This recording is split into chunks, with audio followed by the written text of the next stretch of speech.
Senate leaders refused to turn over to authorities former Customs Intelligence Officer Jimmy Guban despite the arrest order of President Rodrigo Duterte. The Senate also eyes to place Guban under the state's witness protection program. Nel Maribohok tells us why.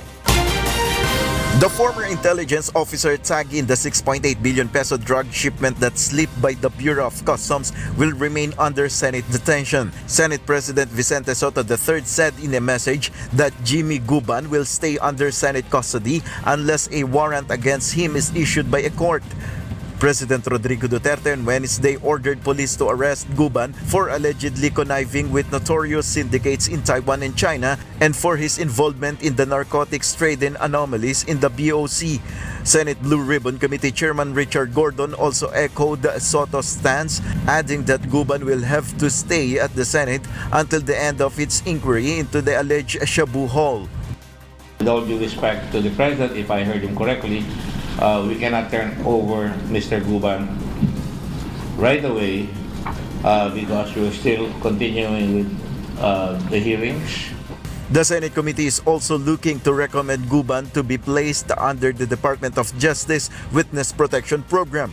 Gordon says Guban is facing threats after exposing information on the illegal drug shipment.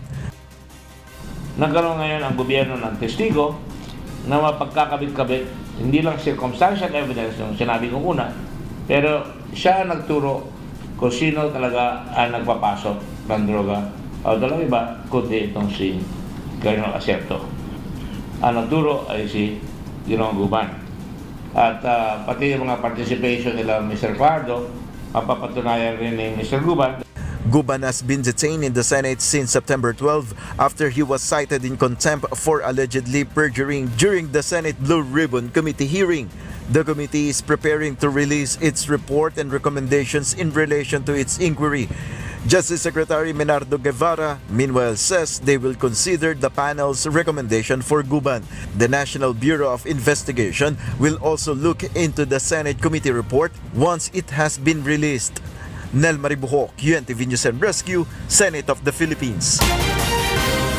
After Customs Commissioner Isidro La Peña retracted his previous statements and said the confiscated magnetic lifters in Cavite may possibly contain illegal drugs, Philippine Drug Enforcement Agency Director General Aaron Aquino announced that the missing shabu is worth 11 billion pesos. Mai Bermudez tells us why.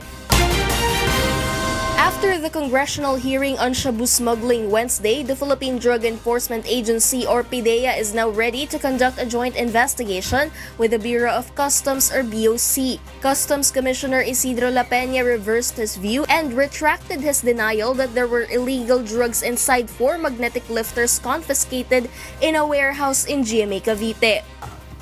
Natuwa po ang PDEA ron. Tuwan-tuwa po ako. Sinabi ko po nga sa kay Commissioner Sir, mula ngayon, pwede na tayo mag-join uli. Pwede na tayo mag-conduct ng joint investigation. Pwede na natin birahin uli kung sino yung sindikatong involved dito. But after reweighing the magnetic lifters, it was discovered that the amount of shabu which slipped passport inspections is now worth 11 billion pesos. Lumabas doon is 1,618.8 kilos. Kung i-multiply mo yon ng 6.8 million bawat kilo, it will turn out to become 11 billion worth of illegal drugs. So yung aking estimate doon sa una na 6.8 billion, maliit pa pala yun. La Peña once again opposed Aquino. He said PDEA has no technical expertise to examine where the magnetic lifters were used. I don't know where the 11 billion was taken, but of course it's coming from PDEA. If we will just look at the 4 empty containers, that will not hindi yon magre-resulta ng 11 billion dahil kasi sabi mo na even less than one ton. Well, of course, that kahit na kalahating ton, napakalaki niyan. That is something very serious. But andiyan yon sa mga, ang sinasabi noon is 6.8 billion. We are talking of the technical examination ng nung apat na magnetic lifter eh. Ang PDEA has no expertise to examine that way.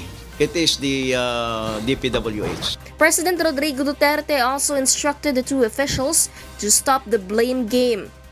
La Peña is good. He has been with me. Believe me, he was served Davao City more than 15 years.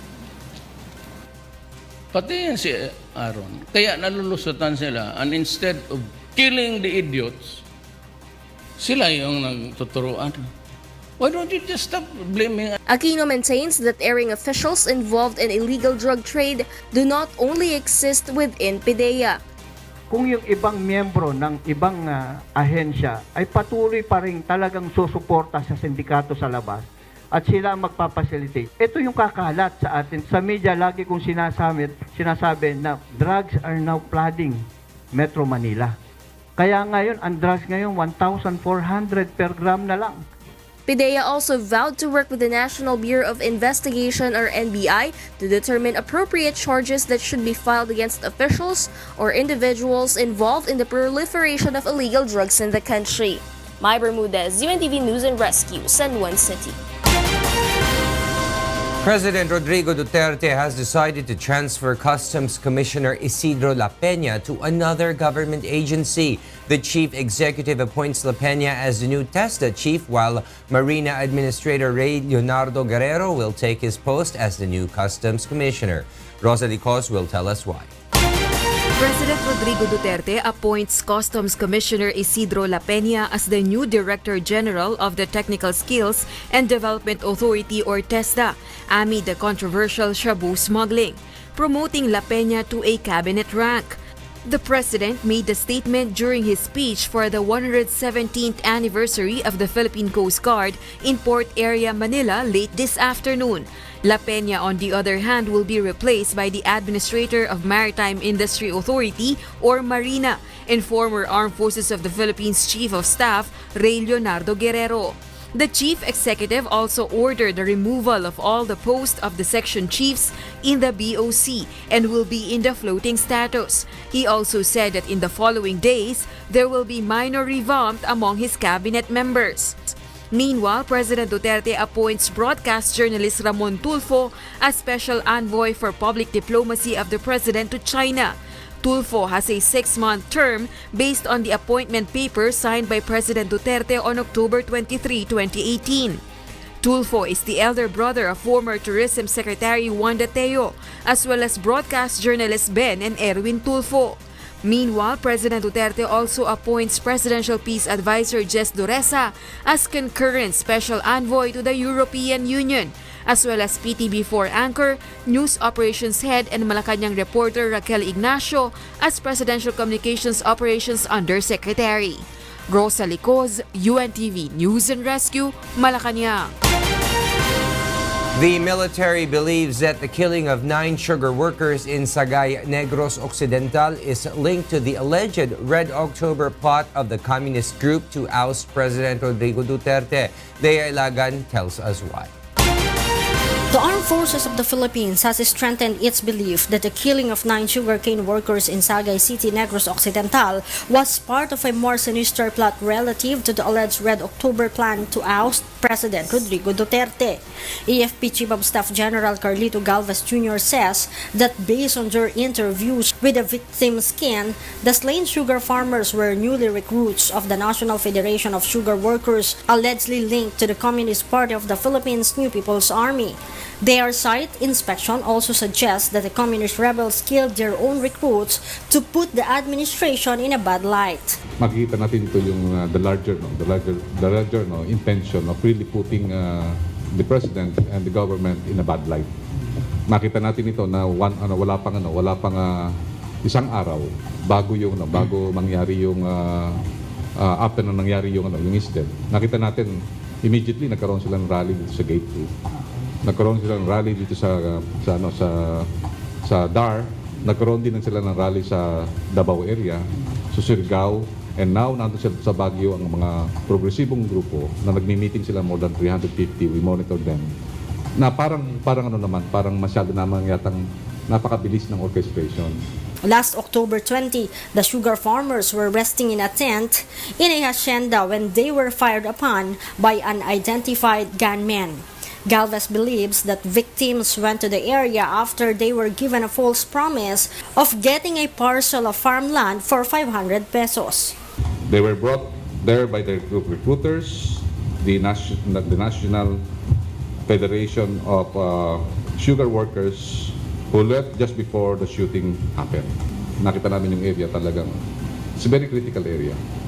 At alam po natin na in all aspect, even sa Luzon, Visayas and Mindanao, if you encamp on others' land, it is wrong. You are inviting trouble. The AFP Chief of Staff also ties the Sagay Massacre to two recent ambush incidents in Camarines Sur and Aurora where he killed several police officers. Nakita natin yung Red October talagang nandito na. Kaya nga natin Red October, gagawin lang mapula ang madugo itong October, buwang October. And then all of these killings will be attributed to us. The Philippine National Police has reported earlier they are probing 3 persons of interest in relation to the case. Leia Ilagan, UNTV, News and Rescue, Camp Aguinaldo. President Rodrigo Duterte warns the communist rebels anew to stop pestering communities. Duterte also calls on the public to never give in to the demands of the New People's Army. Let's find out why from Rosalie Cos. President Rodrigo Duterte issues another stern warning against the New People's Army and its allied forces. The chief executive says he is determined to mobilize all government forces to stop the leftists from sowing terror and violence in communities. It is not clear, however, if the president was referring to the massacre in Sagay City, Negros Occidental, where 9 farmers were killed by an alleged NPA ally group. Inagaw nila yung may mga tenants ng original. Pagkatapos ng harvest, they go in and seize control using violence and intimidation, backed up by the NPAs. This has happened several times. Please do not do it again. Kasi the next time, if I hear a single incident, I will have you evicted. Duterte vows to exert all efforts to protect the country's peace and order while he calls on the public to never give in to the demands of the NPA. I am not threatening you, pero pag sumunod kayo dyan sa yung mga kadamay na yung mga subdivisions, papasok kayo. I know that you are poor. I know that you want land. I know that you are suffering.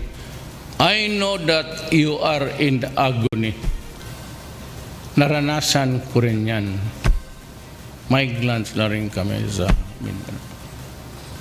Pero kung ganon ang style ninyo, you create disorder. Remember what I have told you. Ipaposta ko itong pagka-president ko, my honor and life and even my presidency.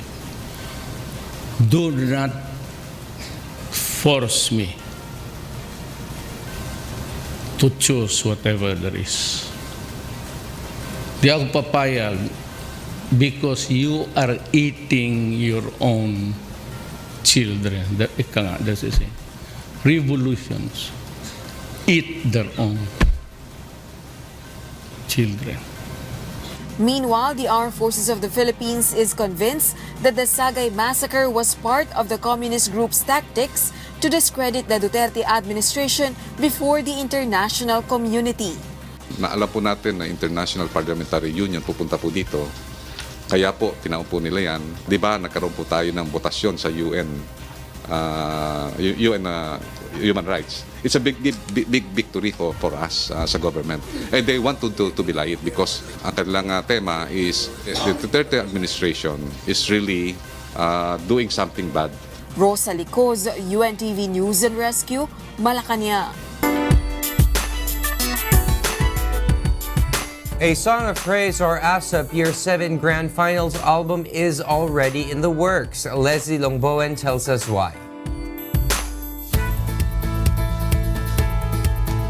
A Song of Praise or ASAP Year 7 Grand Finals is just around the corner.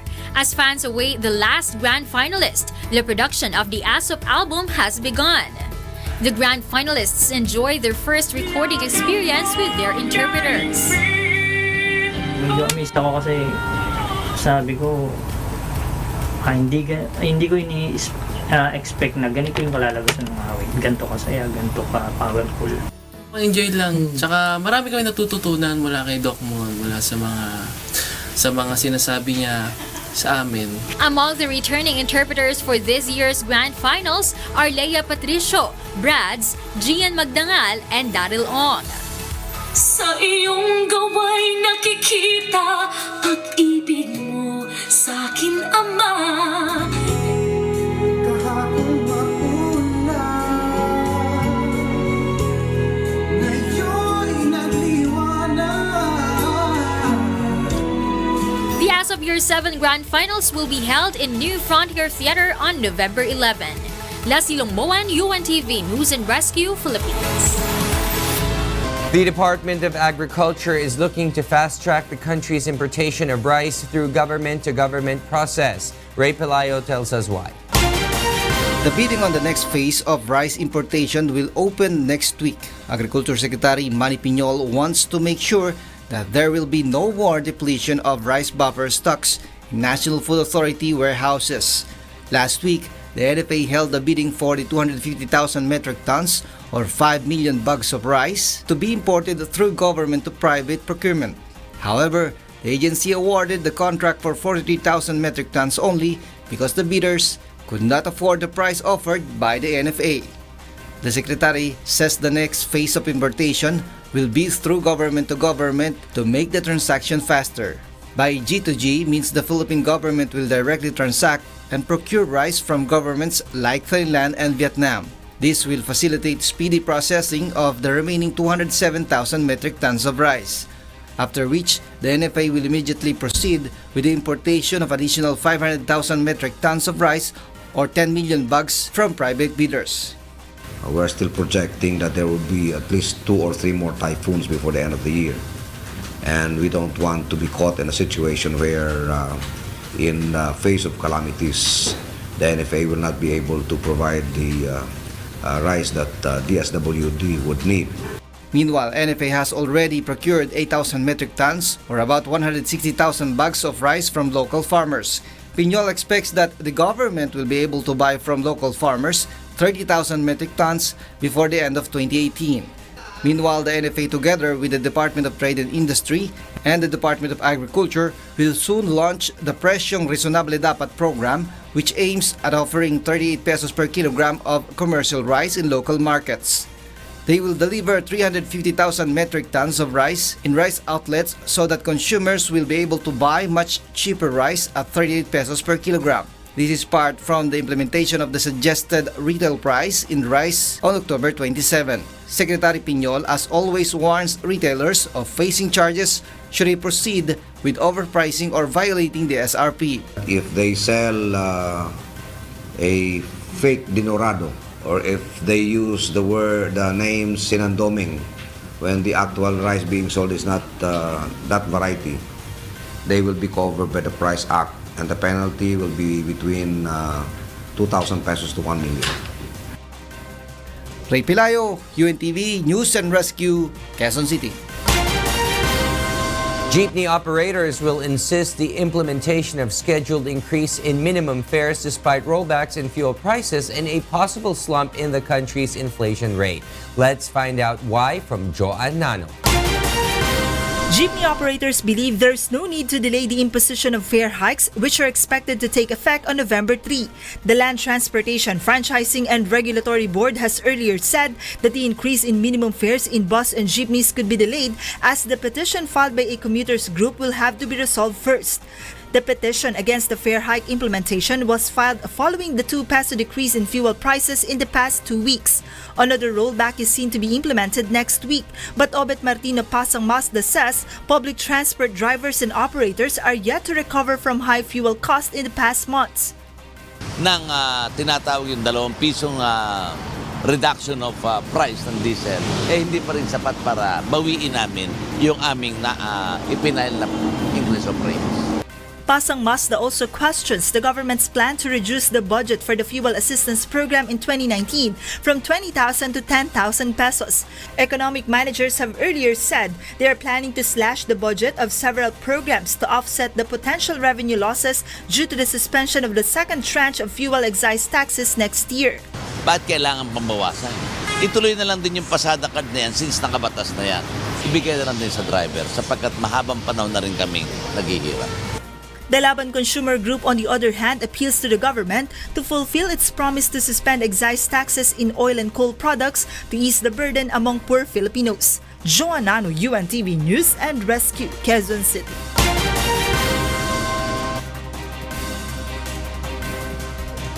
Office of the Ombudsman suspend Palay Municipal Mayor Siron Kawaling. Meanwhile, the capability conducted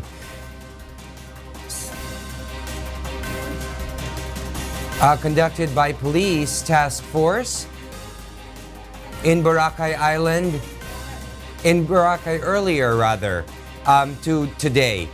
Vincent Arboleda is here to tell us why live. Yes, Vincent, good evening. Yes, good evening, William. A day before the formal reopening of Boracay after its 6-month rehabilitation, the DILG has now implemented the order coming from the Office of the Ombudsman giving preventive suspension to Malay Municipal Mayor Siron Kawaling. According to the Department of the Interior and Local Government Secretary Eduardo Año, the Office of the Ombudsman has signed a resolution of Kawaling's preventive suspension on October 23, which the DILG has received yesterday. The preventive suspension was received by the DILG yesterday. I signed the implementation this morning, so this will be implemented today. At the most tomorrow, kasi magpa 5 o'clock na. June this year, the DILG filed criminal and administrative charges against 17 officials of Aklan Province and the Municipality of Malay due to supposed anomalies regarding the implementation of environmental laws on the island, as well as the use of the environmental fee collected to tourists entering Boracay. Among the 17 officials, only Mayor Kawaling was given preventive suspension as of today. Siguro sa merit ng case. It is on the discretion of the Ombudsman based on the complaint and the information and the evidences. With the suspension of Mayor Kawaling, Vice Mayor Abraham Swalog will now serve as the acting mayor of Malay per the DILG's regulation. Yung regional director ng DILG tumawag sa akin, siguro mga about 2 hours na nag-serve nga daw sila ng suspension order kay mayor at na-designate ako as acting mayor po. Despite the sudden changes, the DILG said they will provide support to the current officials of Malay Aklan in implementing various policies for the improvement of Boracay's environment and tourism sustainability. Meanwhile, Metro Boracay Police Task Force conducted a capability demonstration exercises at the White Beach on Boracay Island earlier this morning. Several scenarios like mass drowning, oil spill, terrorism, and bombing incident were simulated during the exercise. The public has no need to panic or be afraid, as Chief PNP Oscar Albayalde clarified that the exercise was only meant to showcase the capability of the authorities on the island. Just part na papakita sa taong bayan that we are ready. All the security forces here, including the armed forces of the Philippines, including the non-government organization volunteers, are capable, no, of reacting to any emergency. Police Senior Superintendent Jesus Cambay Jr. of the MBPTF further clarified that there is currently no threat on the island so far. As of now, ang threat level ng Boracay is mababa siya. Threat level 3. Ibig sabihin mababa siya. Wala tayong monitored ng plans ng any threat group. Despite having a low threat level, Police Regional Director John Bulalakaw said that they are still preparing for the possible increase of crime incidents with the influx of tourists now that Boracay is reopened. We will be expecting more human activities and therefore tataas yung ating crime incidents. Inaasahan namin yan.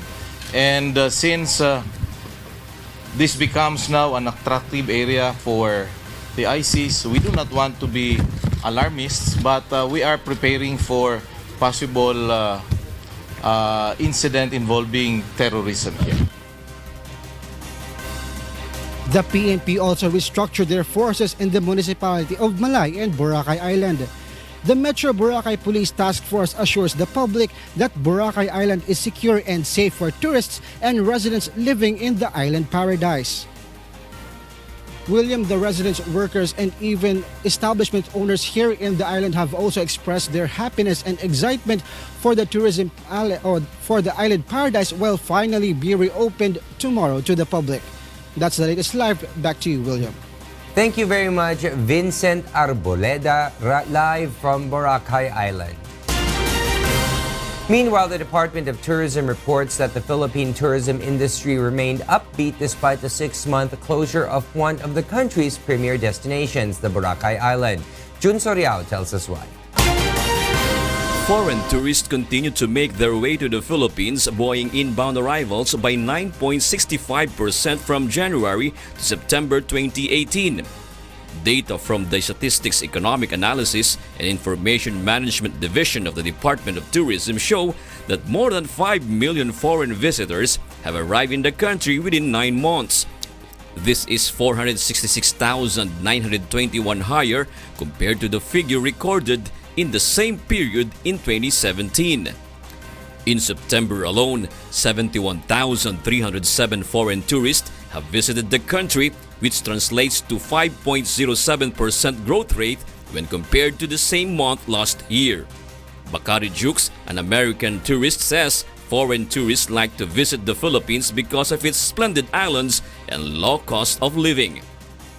Well, the cost of living here is a lot more affordable than most places. And the Philippines is making a great change, a change for modernization, and it's happening right before our eyes, and it's just a great place to live. Japanese Mai Hagashi, meanwhile, says she is particularly enticed to visit the country because of its people, culture, and the marvelous beaches in Cebu. In particular, Cebu is famous for learning English, and I have been learning about Philippines country and food and people and culture and politics in my university. So when I visited in Manila in April, I had a lot of good time. And there are a lot of beautiful beaches in Cebu. Korea still tops the list of major tourism market of the Philippines, contributing to over 1 million tourists in the first 9 months of the year. This is followed by China with more than 900,000 tourist arrivals.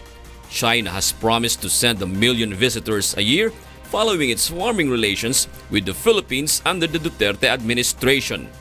Jun Suriao, UNTV News and Rescue, Philippines.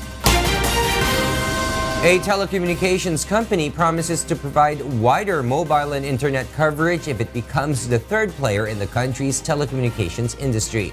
Mon Hokson tells us why. High-speed mobile and internet service, even for Filipinos living in far-flung areas. This was the promise of Tier 1 Communications and Luis Chavit Singson's group when they presented their plan to the media. They are among the companies hoping to penetrate the country's telecommunications industry by becoming its third major player. The group says they have acquired an equity deal with a broadband satellite operator that will provide mobile and internet service in the entire Philippine archipelago. Bandwidth from the broadband satellite will be accessed through the hybrid mobile stations or portable cell sites, which can provide 1.3 gigabyte of bandwidth or internet speed per second. The only way to connect the entire archipelago is, I think, only this one. To be able for us to connect the entire Philippines, this is the only solution at the moment. The consortium of Tier 1 and the LCS Group have bought bidding documents to participate in the selection of the third telco player. 9 telcos are competing for the third slot.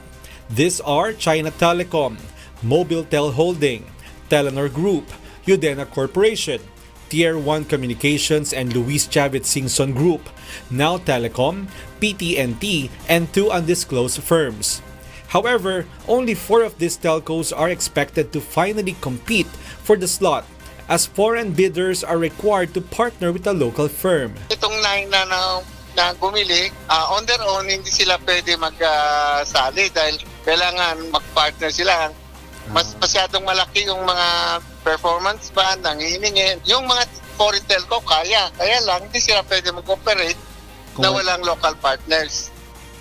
The Department of Information and Communications Technology is confident they will be able to name the third provisional telco player by November 7. The new telco player may start getting first subscribers in 2019. Mon Hokson, UNTV News and Rescue, Quezon City. In other news, at least 78 election aspirants are facing disqualification cases as the Commission on Elections begins identifying potential nuisance candidates who filed their bid for the upcoming midterm elections. Comelec also notes that the disqualification bid against Senator Aquilino Coco Pimentel is among the most complicated cases. Aiko Miguel tells us why. The Commission on Elections has screened a total of 95 certificates of candidacy from election aspirants for the 2019 midterm polls.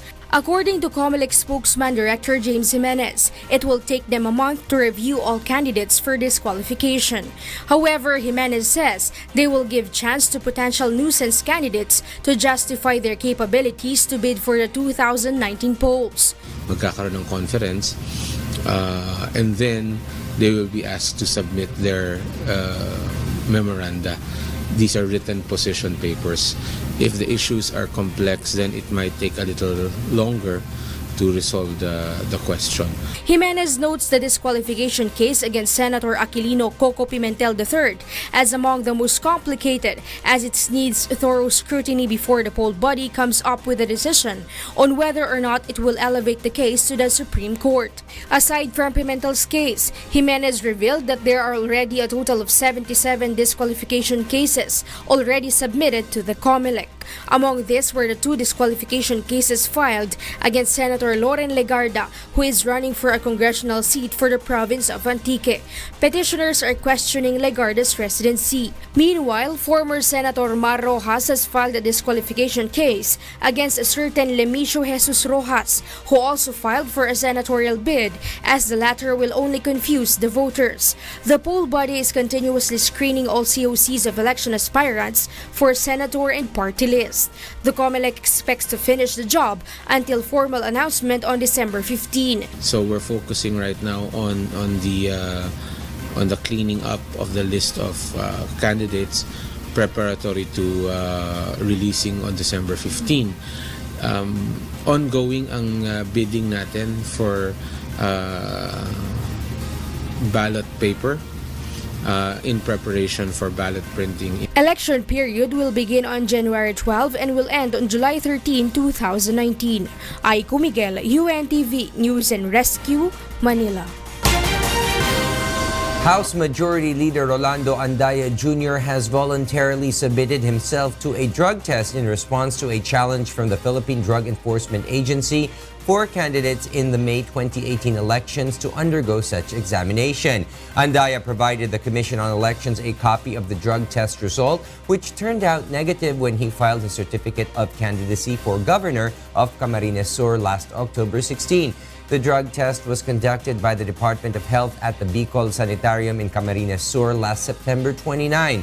PDEA Director General Aaron Aquino has been pushing for mandatory drug tests for candidates to aid the administration's crackdown on narco politicians. On Tuesday, former Communications Assistant Secretary Mocha Uson voluntarily underwent a drug test. She is running as a party list representative in the 2019 midterm polls.